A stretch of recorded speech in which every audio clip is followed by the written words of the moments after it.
करना तो बोल दे। हेलो नमस्कार, कैसे हैं आप लोग। आशा करते हैं आप लोग बेहतर होंगे, अच्छे होंगे।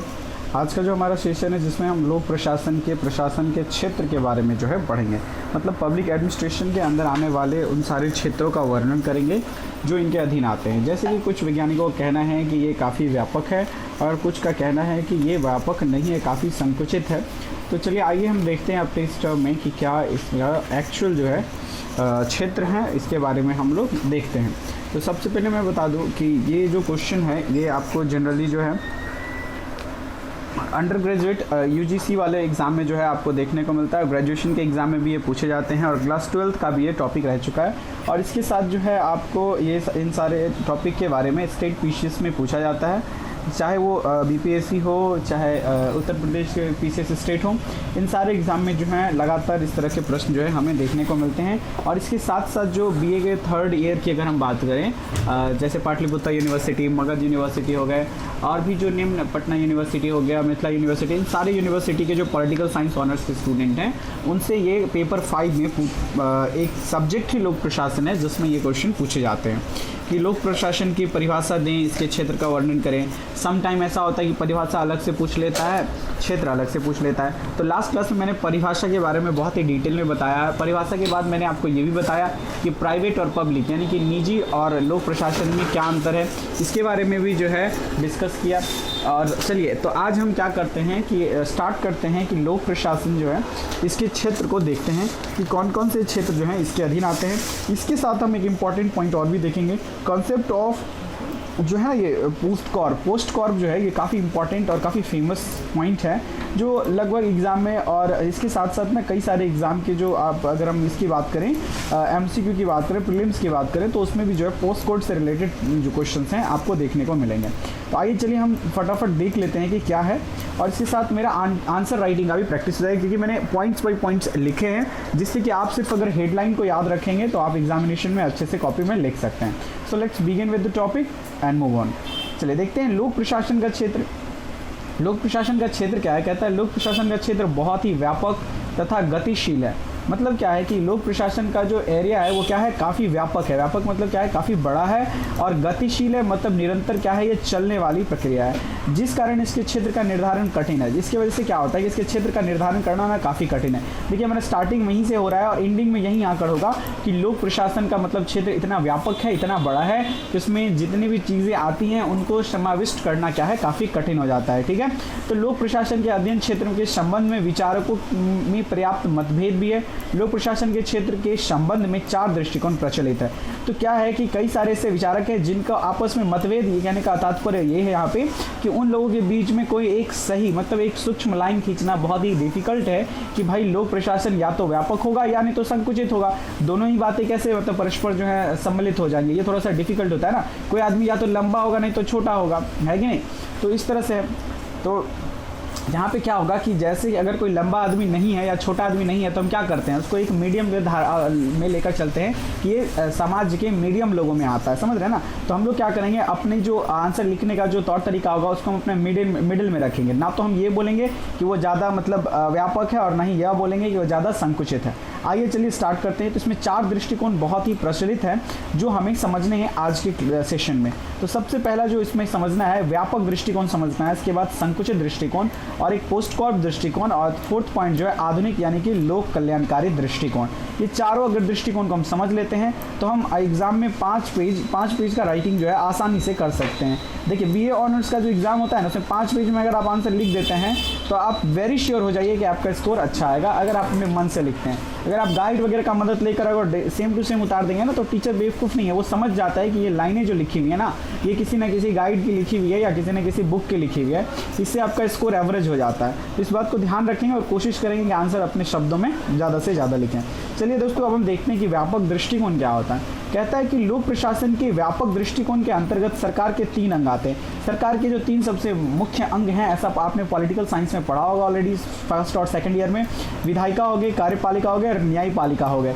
इसके कार्य क्षेत्र को शामिल किया जाता है। मतलब अगर हम लोक प्रशासन के व्यापक दृष्टिकोण को देखेंगे तो आप सोच लीजिए कि एक देश को चलाने के लिए अगर हम भारत की एग्जाम्पल लें तो भारत देश को चलाने के लिए जो 3 सबसे बहुमुख्य शाखा है, विधायिका, कार्यपालिका और न्यायपालिका, इन सब के कार्य क्षेत्र, इनके काम करने का जो तौर तरीका, इसके अंदर आने वाले जितने भी समितियां हैं, जितने भी ये काउंसिल वगैरह हैं, सारे क्या हो जाते हैं, इनके कार्य जो है काउंसिल के द्वारा किए गए कार्य जो हैं ये किस में आ जाते हैं, तो लोक प्रशासन में के अधीन आ जाते हैं। इतनी बात समझ में आई। ये क्षेत्र किसके अधीन आ जाते हैं, तो लोक प्रशासन के अधीन आ जाते हैं। अब कहता है कि जिसके द्वारा शासन के उद्देश्य की पूर्ति की जाती है। इसके द्वारा क्या होता है, शासन के उद्देश्य। देखिए हर शासन के पीछे एक उद्देश्य होता है कि लोगों को एक कल्याणकारी बनाना या जन का हित के लिए किया जाता है, या फिर ऐसा होता है जैसे देखिए अभी वैक्सीन चलाया जा रहा है, वैक्सीन का जो प्रोग्राम किया जा रहा है पूरे देश में, क्यों? क्योंकि हमारा एक लक्ष्य है कि एक दिन ऐसा हो कि हमारे पूरे भारत का हर लोग क्या हो जाए कि कोविड से जो लड़ने वाली जो क्षमता है वो उसके शरीर में आ जाए और कोविड नाम का कोई बीमारी इसकी जान ना ले। तो ये क्या है, एक हमारा उद्देश्य है। इसी उद्देश्य से गवर्नमेंट क्या कर रही है, पॉलिसीज बना रही है, अलग अलग नियम बना रही है और प्रत्येक व्यक्ति को क्या कर रही है, फ्री में वैक्सीन दे रही है। तो यही होता है कि ये तीनों जो होते हैं, न्यायपालिका, कार्यपालिका और इनके साथ अगर हम न्यायपालिका, कार्यपालिका और विधायिका की बात करें तो इन तीनों का एक ही उद्देश्य होता है, राज्य कल्याणकारी काम करना और देश के कल्याण के लिए काम करना, सार्वजनिक हित के लिए काम करना। ठीक है, चलिए अब देखते हैं कि इसमें कुछ विद्वान हैं जैसे कि एल.डी. वाइट की बात करें, मार्क्स की बात करें, विलोबी की बात करें, निग्रो, साइमन आदि ने क्या किया है कि लोक प्रशासन के क्षेत्र में इसी व्यापक दृष्टिकोण को अपनाया। इसी व्यापक दृष्टिकोण को क्या किया है, उन्होंने अपनाया। उन्हें लगता है क्या कि जो ये लोक प्रशासन है क्या है, काफ़ी व्यापक है, काफ़ी बढ़ा हुआ है। ठीक है, चलिए अब हम आगे देखते हैं क्या कह रहा है कि लोक प्रशासन के विषय क्षेत्र के संबंध में निग्रो की परिभाषा, व्याख्या अधिक व्यापक है।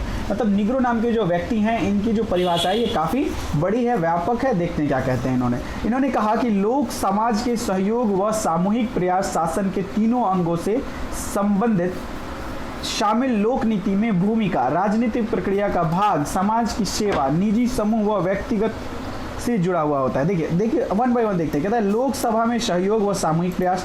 पहला पॉइंट इन्होंने क्या कहा कि लोक समाज में सहयोग और सामूहिक प्रयास क्या है, लोक प्रशासन के अधीन आता है। उसके बाद कहता है शासन के तीनों अंगों के संबंध शामिल है। कौन से तीनों अंग हो गए, तो आप समझ गए होंगे, विधायिका, न्यायपालिका और कार्यपालिका हो गए। अब कहता है लोक नीति में भूमिका, राजनीतिक प्रक्रिया का भाग, समाज की सेवा, निजी समूह व व्यक्तिगत से जुड़ा हुआ जो भी कार्य होता है वो सारे के सारे किस में आ जाते हैं, लोक प्रशासन में आ जाते हैं। ऐसा किनका कहना है, ऐसा एक विचारक है निग्रो साहब, उनका ऐसा कहना है कि ये सारे जो मुख्य बिंदु हैं क्या होते हैं, उसके अधीन आ जाते हैं। तो होप आप इतनी बात को समझोगे कि उनके कार्य क्षेत्र में अगर हम मुख्य बिंदु को देखें तो इसमें तीन चीज दिखती है, न्यायपालिका, विधायिका और इसके साथ कार्यपालिका है। ये तीनों ही क्या करती हैं, एक अपनी ऐसी भूमिका अदा करती हैं जिससे कि सरकार के जो भी उद्देश्य होते हैं उसकी पूर्ति की जा सकती है। तो होप आप इतनी बात को समझ गए होंगे। चलिए अब हम लोग आगे देखते हैं कि आगे क्या होता है। कहता है नीति निर्धारण भी लोक प्रशासन का महत्वपूर्ण क्षेत्र रह गया है। मतलब नीति निर्धारण होता है जैसे कि हम कोई नियम बनाते हैं, कोई नीति बनाते हैं, गवर्नमेंट द्वारा कई सारी पॉलिसीज बनाई जाती है जिसके अधीन, जैसे कि किसानों के लिए बनाई गई, जिसमें प्रत्येक किसान को साल में 6,000 रुपये और 2 या 3 महीने के अंतराल पे 2,000 3,000 रुपये जो है किसान को दिए जा रहे हैं। उसके बाद वृद्धा पेंशन हो गया, उसके विधवा पेंशन हो गया, ये सारे क्या है, लोक कल्याण नीति के लिए किए जा रहे हैं। सरकार के द्वारा फ्री में पैसा क्यों दिया जा रहा है, इसीलिए दिया जा रहा है ताकि उनकी जिंदगी जो हो बेहतर हो, अच्छा हो और वो किस चीज़ को अचीव कर पाएँ, वो अचीव कर पाएँ उन सारे तमाम चीज़ों को जो एक विकसित देश में होता है। ठीक है, इतनी बात को आप समझ होंगे। चलिए आगे देखते हैं। कहता है कि व्यवहारिक रूप से लोक प्रशासन के विभाग क्षेत्र को नहीं अपनाया जा सकता। कहता है कि व्यवहारिक रूप से हम लोक प्रशासन की व्यापक जो क्षेत्र है उसको नहीं अपना सकते। मतलब क्या है कि व्यवहारिक रूप से अगर हम अपनाएंगे ना तो इसका क्षेत्र जो है क्या हो जाएगा, अस्पष्ट हो जाएगा। ये बहुत मुख्य पॉइंट है कि अगर हम व्यवहारिक रूप से इसके सारे जो मतलब अगर हम ऐसा कहेंगे व्यवहारिक रूप में कि लोक प्रशासन क्या है, एक व्यापक क्षेत्र है, तो ये क्या हो जाएगा, इसका क्षेत्र मतलब इसका क्षेत्र क्या हो जाएगा, अस्पष्ट हो जाएगा। मतलब स्पष्टीकरण करना बहुत ही मुश्किल हो जाएगा। जिस तरह से हम लोक प्रशासन की परिभाषा का कोई स्पष्टीकरण नहीं दे सकते, हम बस गणना कर सकते हैं, उसी तरह से जो है इसके क्षेत्र को भी हम एकदम क्लियर नहीं कर सकते। क्योंकि क्या हो जाएगा कि जैसे ही अगर हम इसको बोलने लगेंगे कि ये व्यापक है, इसमें ये सम्मिलित है, वो सम्मिलित है, तो क्या हो जाएगा, कुछ ना कुछ बिंदु छूट जाएंगे, जिसकी वजह से क्या हो जाएगा, लोक प्रशासन का जो क्षेत्र है वो अस्पष्ट ही रह जाएगा। ठीक है, इतनी बात आप समझे होंगे। आगे देखिए संकुचित दृष्टिकोण देखते हैं। जैसे कि अभी तक हम लोग ने व्यापक दृष्टिकोण देखा, अब थोड़ी सी संकुचित दृष्टिकोण को देखते हैं।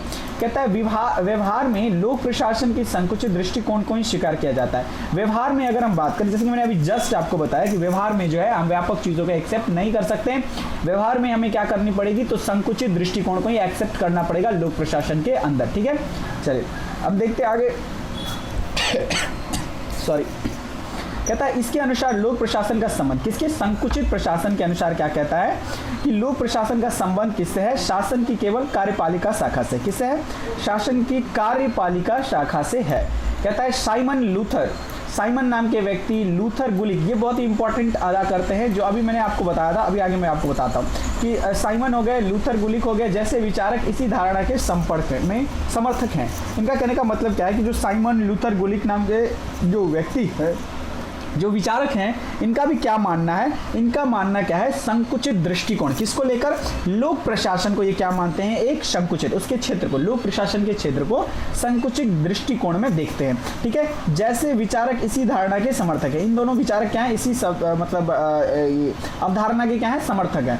संकुचित दृष्टिकोण के अंतर्गत जो है लोक प्रशासन में कार्यपालिका के संगठन, उसकी कार्यप्रणाली एवं कार्य पद्धति का अध्ययन किया जाना चाहिए। तो इतनी बात आप बहुत ही बेहतरीन तरीके से समझे होंगे कि अभी तक हम लोग क्या देख रहे थे कि व्यापक वाले क्षेत्र में हम देख रहे थे कार्यपालिका, न्यायपालिका और इसके साथ विधायिका, ये तीनों ही सम्मिलित थे। लेकिन जब हम संकुचित दृष्टिकोण की बात करेंगे, संकुचित का मतलब ही क्या होता है, छोटा होता है। एकदम नॉर्मल लैंग्वेज में समझिए ना, इतना बुक के लैंग्वेज में जाइए हाँ थोड़ा दिक्कत हो जाएगा। अपने दिमाग में आपका कॉन्सेप्ट ना एकदम निजी लैंग्वेज में क्लियर होना चाहिए, तो आपके पास ये सारे गुण आ जाएंगे कि आप ऑटोमेटिक वर्ड्स को है ना वजन दे देकर लिखना शुरू कर देंगे। वजन देने का मतलब है कि डिफिकल्ट वर्ड लिखना शुरू कर देंगे। ठीक है, अगर आपको ये पता है कि व्यापक मतलब बड़ा होता है, मतलब व्यापक मतलब बड़ा, बड़ा मतलब क्या हो गया, इसमें तीनों सम्मिलित हो गए। कौन कौन से हो गए, तो आप देख लीजिए, कार्यपालिका आ गए, न्यायपालिका आ गए, विधायिका आ गए, तीनों आ गए। क्यों आ गए, ये व्यापक है, जो व्यापक है तो बड़ा है भाई, आ गया तीनों। लेकिन जहां संकुचित की बात करेंगे तो वहां के विचारकों ने क्या किया, संकुचित के लिए किसी चीज को तो हटाएंगे ना। जैसे कि अगर आप कहेंगे कि इस रूम में बहुत सारा सामान है, आपको कम करना है, तो आप सामान को हटा देंगे। आज सेम एज यहाँ पे क्या हो रहा है कि जब संकुचित विचार की बात आई तो उसमें से बाकी दो चीजों को हटा दिया गया, सिर्फ और सिर्फ कार्यपालिका को रखा गया। और कार्यपालिका के क्षेत्र में आने वाले तमाम संगठन, तमाम समिति, तमाम मतलब हो गया कि सभी समितियां हो गई, संगठन हो गए, पॉलिसीज जो होगी गवर्नमेंट की, जो भी नीति बनाती है गवर्नमेंट, इन सारे का अध्ययन किस में आ गया, संकुचित में आ गया। ऐसा किनका मानना था, तो वो सारे विचारक जो किस में विश्वास करते थे, संकुचित दृष्टिकोण में विश्वास करते थे। इतनी बात समझ गए आप। आगे देखिए, कहता है इसी दृष्टि से लोक प्रशासन के क्षेत्र के अंतर्गत शामिल है। अब देखिए, इसी दृष्टि से अगर हम देखें तो क्या कहता है कि लोक प्रशासन के अंतर्गत कार्यपालिका का अध्ययन। अब देखिए कि फटाफट देख लेते हैं कार्यपालिका में किन किन चीजों का। तो कहता है कि लोक प्रशासन के अंतर्गत किसका, कार्यपालिका के अंदर जो काम करने वाले, कार्यपालिका के अंदर कार्यरत जो हैं, उसका अध्ययन किया जाना चाहिए। उसका कहता है लोक प्रशासन सामान्य प्रशासन की सभी समस्याओं से संबंधित होता है। लोक प्रशासन किससे, समान प्रशासन, इसको ध्यान से देख लीजिएगा, समान प्रशासन की सभी समस्या, समान प्रशासन के लिए जो सारी समस्या उत्पन्न होते हैं वो क्या है, लोक प्रशासन का कार्य क्षेत्र है, लोक प्रशासन का क्षेत्र है। इस भाग में प्रशासन की नीतियां, उनका निरीक्षण, निर्देशन तथा नियंत्रण से संबंधित कार्य क्या है, इसमें सम्मिलित होते हैं। क्या क्या बातें आपको याद रखनी है इसमें, इसका नीतियां हो गया, इसका निरीक्षण हो गया, निर्देशन हो गया, नियंत्रण हो गया, ये सारे जो मतलब जैसे कि कार्यपालिका में जो भी समस्याएं आती है, उन समस्याओं का कुछ न कुछ तो सरकार समाधान निकालती है ना। तो समाधान जो निकालती हैं उसी को हम क्या कह सकते हैं, समाधान निकालने के लिए जो नियंत्रण करती है, जो नीतियां बनाती हैं, जो निर्देश देती हैं, वो सारे का अगर हम अध्ययन कर लेते हैं तो हमको क्या पता चल जाता है कि लोक प्रशासन का क्षेत्र कहां तक विस्तृत है कि नहीं। चलिए आगे देखिए, कहता है, आगे क्या कह रहा है, कहता है लोक प्रशासन इस बात का भी अध्ययन करता है कि विभिन्न प्रशासकीय क्रियाओं को संपन्न करने के लिए सेवाएं किस प्रकार संगठित की जाए। ठीक है, अर्थात इसमें विभिन्न प्रकार के सेवाओं और संगठनों का अध्ययन किया जाना चाहिए। मतलब देखिए, वही बातों को क्या किया है कि अलग से पॉइंट बनाकर फिर से आपको समझाने की या बताने की कोशिश किया गया है कि क्या कहता है कि जो भी परेशानियां आती हैं सामान्य प्रशासन के लिए, या फिर जो भी प्रशासकीय क्रियाएं की जाती है गवर्नमेंट के द्वारा, सेवाएं की जाती है, जनता की जो सेवाएं की जाती है, जनहित के लिए जो सेवा की जाती है, चाहे वो सड़कें बनाना हो गया, ब्रिज बनाना, नहर बनाना हो गया, ये जैसे कि ये क्या कहते हैं कि आपको नगर निगम के अंदर जो साफ सफाई का काम आ गया, ये सारे के सारे क्या है, उन सरकार के द्वारा जनहित में किए जा रहे काम हैं। तो इनका अगर हम, इन संगठनों का अगर हम क्या कर लें, अध्ययन कर लें, इन संगठनों के बारे में हम जान लें, या इस संगठनों को हम समाविष्ट कर दें, तो हम क्या कह सकते हैं कि ये लोक प्रशासन का क्षेत्र है। समझ रहे हैं? अब देखिए कहता है लोक प्रशासन के अंतर्गत प्रशासकीय उत्तरदायित्व, इनकी नियुक्ति, योग्यता तथा जनता के प्रति जवाबदेह का भी अध्ययन है। किन किन बातों का अध्ययन है? प्रशासकीय उत्तरदायित्व होना चाहिए। जैसे कि आपको अगर प्रशासन बनाया गया है, आपको प्रशासन के क्षेत्र में हिस्सा दिया गया है, तो आपके ऊपर कुछ न कुछ दायित्व है ना जी जनता का। तो उस दायित्व को और उनकी नियुक्ति, मतलब आपको जो नियुक्त किया जा रहा है, हर एक अलग अलग पोस्ट आपके एजुकेशन, आपके मतलब आप क्या बोलते हैं, आपके टैलेंट के हिसाब से जो आपको नियुक्त किया जा रहा है, आपकी योग्यता को देखा जा रहा है, और जनता के प्रति जवाबदेही जो सबसे इंपॉर्टेंट पॉइंट होता है, नगर निगम हो जाए, मुखिया हो जाए, या फिर अगर हम बात कर लें वार्ड कमिश्नर हो गया, वार्ड परिषद हो गया, या हमारी सरकार डायरेक्ट चीफ मिनिस्टर हो गया, या हमारे प्रधानमंत्री हो गए, इन सब का क्या काम है? जनता का जवाबदेही। तो जनता के जवाबदेही के लिए जो किया गया कार्य है, अगर जिस संगठन द्वारा किया गया उसका हम अध्ययन कर लेते हैं तो वो लोक प्रशासन के क्षेत्र के अधीन आ जाता है। आगे देखिए कहता है लोक प्रशासन के अंतर्गत बजट सबसे इंपॉर्टेंट पॉइंट है कि किस क्षेत्र में कितना पैसा लगाना है।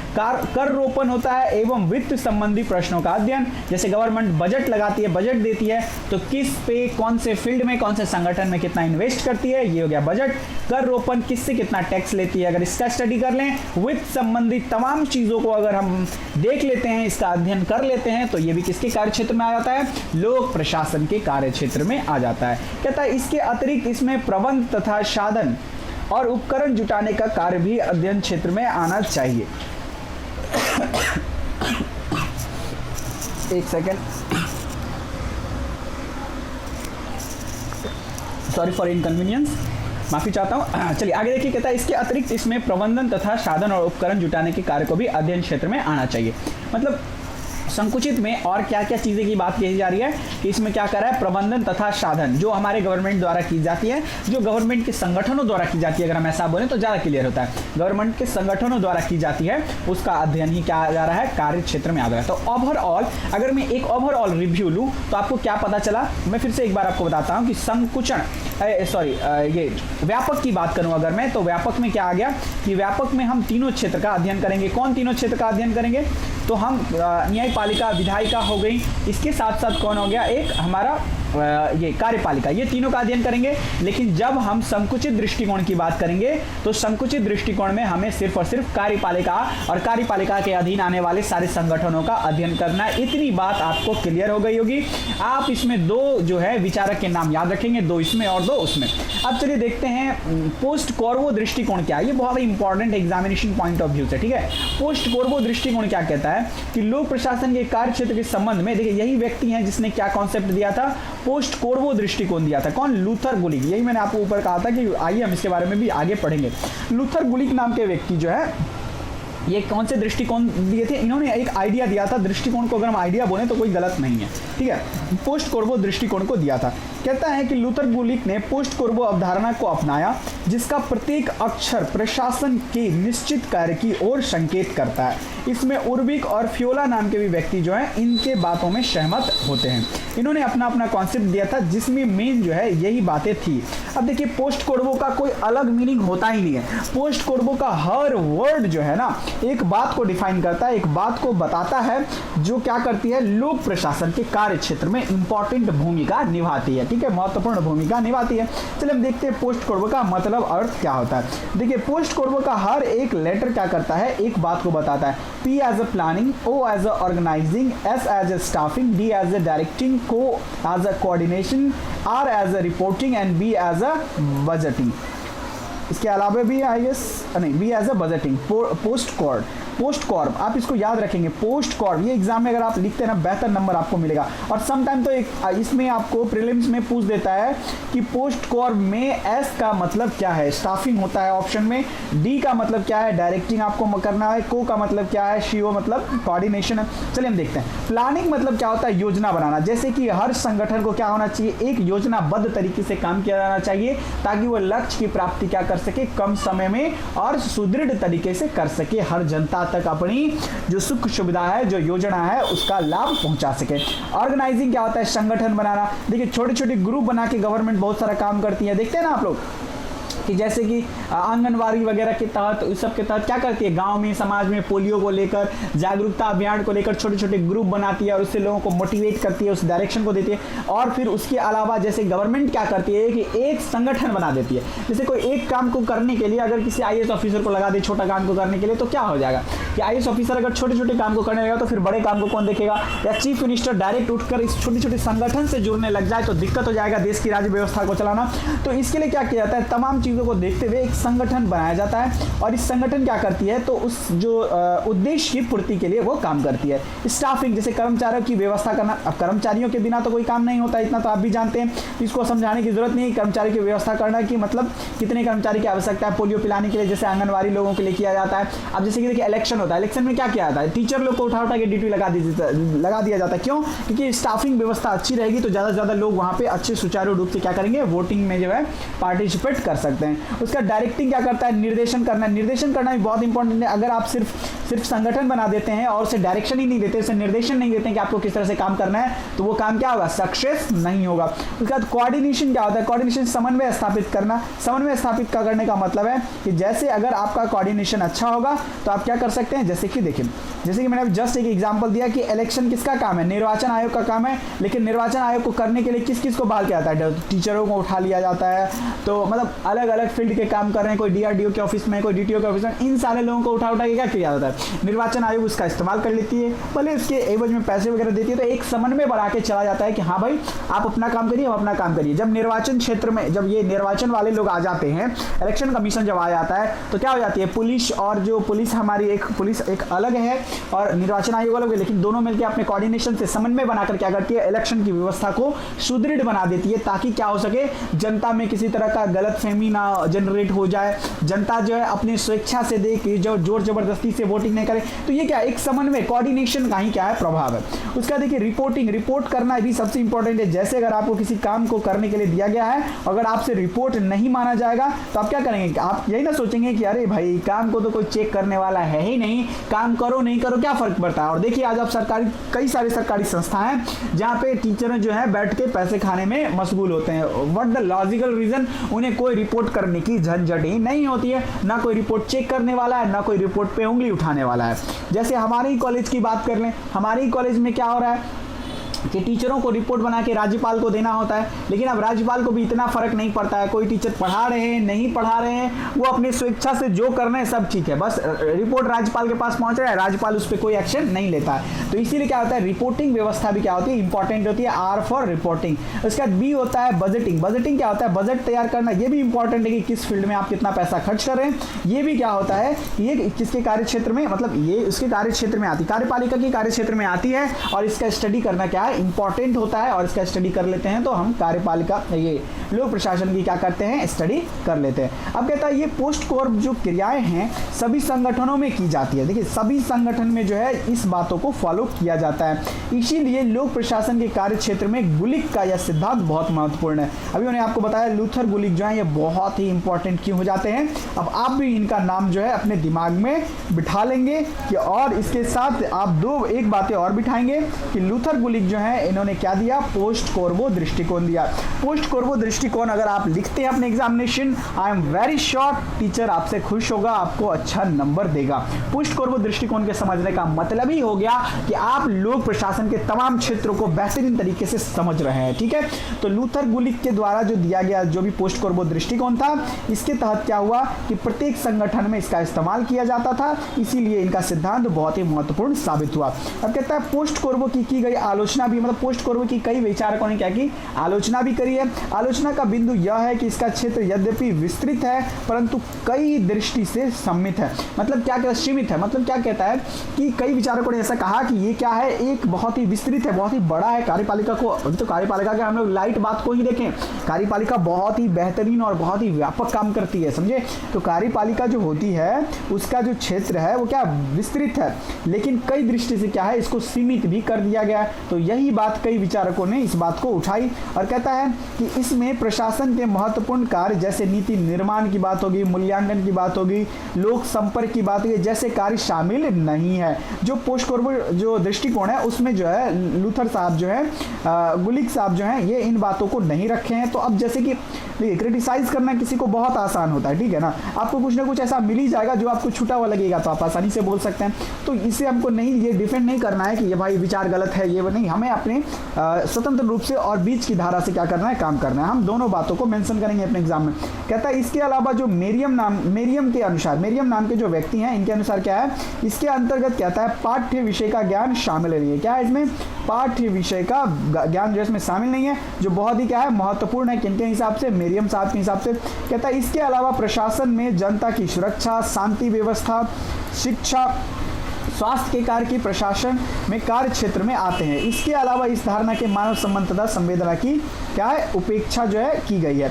मतलब देखिए क्या है ना कि अब सबके अपने अपने विचारधारा है, इनके विचार से यही बात अगर सही है तो चलो भाई इनके हिसाब से यही बात हम लिख देंगे, क्योंकि प्रशासन का संबंध मानव तथा उसके कल्याण से। देखिए मतलब क्या कहना चाहते हैं ना कि ये जो मेरियम साहब इनका कहना है कि राज्य में शांति का होना आवश्यक है, व्यवस्था, शिक्षा, स्वास्थ्य, इन सब का होना आवश्यक है। और सही बात है ना कि राज्य को कल्याणकारी बनाने के लिए क्या होता है कि इन सब चीज़ों का होना बहुत ही ज़रूरी होती है। और कहता है कि प्रशासन में जो है ये गुलिक साहब इनमें से किसी की भी जिक्र जो है वहाँ पे नहीं किया है, इसीलिए उनको उन्होंने क्रिटिसाइज किया, उनके बारे में जो है इन सब बातों को रखा। अब कहता है आधुनिक या लोक कल्याण दृष्टिकोण देख लेते हैं। अब ये आधुनिक और लोक कल्याण दृष्टि क्या होता है, दृष्टिकोण क्या होता है। अब देखिए लोक कल्याण दृष्टिकोण हो ना हो, हर सरकार इसका वादा जरूर करती है। इलेक्शन के समय आप देखेंगे कि हर सरकार आके यही बोलती है कि अच्छा आपको ये दिक्कत है, हम ये व्यवस्था करवा देंगे, वो व्यवस्था करवा देंगे, रोड बनवा देंगे, बिजली ठीक कर देंगे, पानी ठीक कर देंगे। मतलब ये क्या है, जनता के कल्याण के लिए ही किए जाने वाले वादे हैं। तो कुछ सरकार इस पे अमल भी करती है, जिसमें सबसे बेहतर आप दिल्ली गवर्नमेंट को देख लीजिए